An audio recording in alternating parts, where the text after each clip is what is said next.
Has anyone bought a small old house in a nice area and regretted it? I can't help but feel like I'm playing the game of life in an unnecessarily difficult mode while at the exact same time feeling like I'm being penalized for doing all the right things in life. My wife and I work in CA and bought a house in a nicer part of LA so that it was closer to all the jobs in our field and a shorter commute. The house is 1,500 square feet and is an old house from the 1950s. In LA, it's generally recommended to live as close to work as possible because the commute is a pain in the ass. I've spent a ton of money on this house, and friends and family remind me every now and then that my house is too small. My mom came to visit me the other day and kept asking if I would consider moving.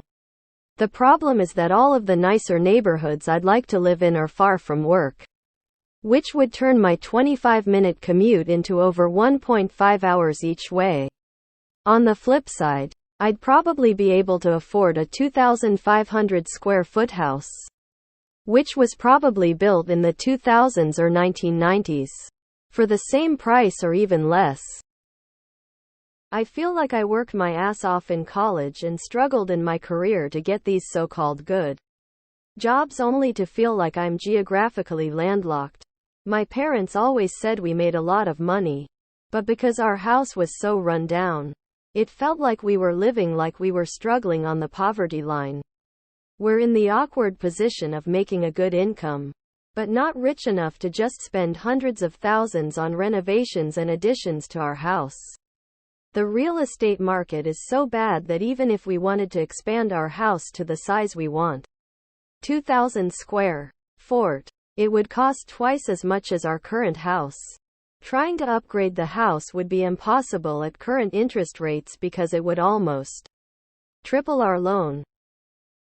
Today I heard about a friend who bought what would essentially be our dream house out in the suburbs, 1.5 hours commute away with traffic, and I couldn't help but feel envious. Unlike me, they don't have to work in the city, so they sorta got to have their cake and eat it too. I mean, I acknowledge that I'm fortunate and thankful to be homeowner in this part of the country. But damn, it sure doesn't like I'm successful. On the flip side to that, you have sizable portion of people who pay a premium to have a short commute to work and or who love older style homes and despise suburban living. Stop listening to people about your house. Is your mom going to buy you a bigger one close to work? It's ridiculous. She should be proud of you. Time is money. I would much rather have a 20-minute commute than commute 1.5 hours for a bland tract home that looks like every other home on the block. Please calculate how much time over a year of your life you're saving with your short commute. You'll be astonished. 90-minute commute would be a deal breaker for me. I did it for like 6 months and it was brutal. If you guys like the house, who cares what other people think? Your house is bigger than mine, and I have 3 kids. I do wish we had better closets. Mine is just 2 feet wide and the depth of about 1 laundry basket. But it helps me buy fewer things. Location is great, and my kids can walk so many places. The small house lets us have a better quality of life. Location is always the most important factor, and it sounds like you have the optimal location for your needs. Plus, around 1,500 square feet is plenty for 2 people. Your friends and family need to keep their opinions to themselves. I'm not sure why the size of your home is of any concern to them.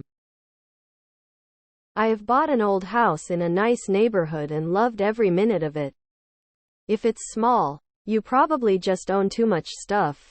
1,500 square feet is plenty. Hire an interior designer or just declutter. Time is the most valuable asset. Are you Asian? I asked because I am one too, and from my first-hand experience, no matter what you do, you will never be enough to the older generation. They try harder, make more money, live in a bigger house, get a fancier car mentality is really exhausting. It does nothing but put you into perpetual depression.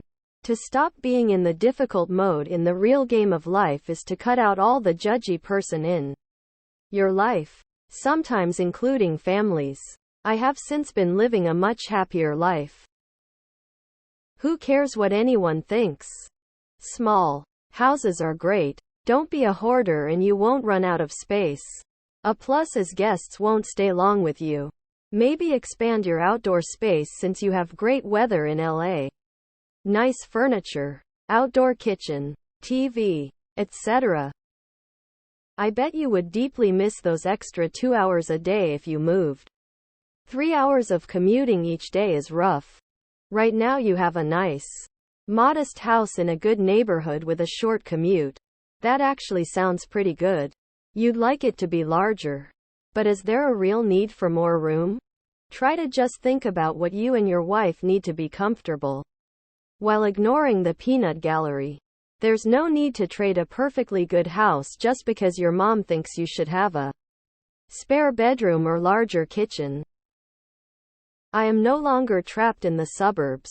I moved to a small, older house in the middle of the city last year. I absolutely love being close to everything. I can do more with my time, now that it's not being wasted on commuting. Come to NYC. You'd be surprised how much extra money people are willing to pay to have 1 minute less commute time. Your house is your house and other people's opinions are worth nothing. You enjoy a shorter commute and your house allows you to do that. Isn't that great? 1950s is not an old house per California standards.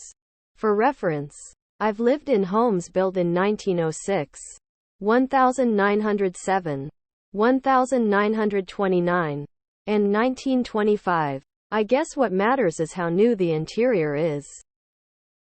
I bought a small house and love it. 1,600 square feet with wife and 2 kids. I don't think I would do 3 hours in the car a day. Terrible way to live. You managed to snag a home in Southern California, in a nice neighborhood, with a fabulous commute. If it's just you two, you don't need to be in a McMansion. I think slightly under 1,500 SQFT is plenty of space for a couple. If it works for you, it's great. Ignore the naysayers. Plenty of people would be envious of your situation. Is 1950s considered an old house? Also, do not make your commute longer, especially if you have to go in every day. It is miserable. Please don't let other people spend your money. Bigger houses don't just have bigger mortgages. They have higher heating and cooling costs. More expensive to maintain. Often cost more in yard work, etc.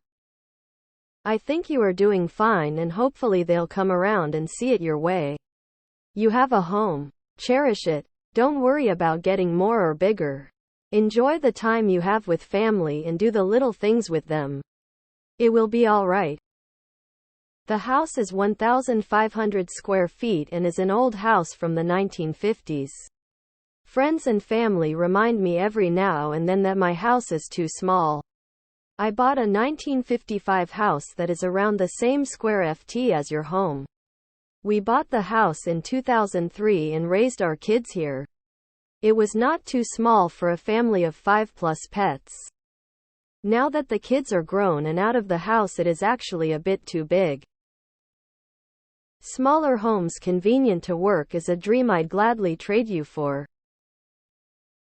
You say you feel like you made all the right decisions, but life is hard. You made the right decisions and got where you are. You decided to live in LA. You decided you didn't want a long commute. You decided for a career and need to live in downtown LA. You chose to live in LA, one of the busiest, most expensive places to live in the US. You chose the life you have. Life is not on hard mode. If you want a bigger house, then move. If you want a bigger house with a short commute, move to a different city. No one made you live in LA. You made choices and it sounds like you live a good life.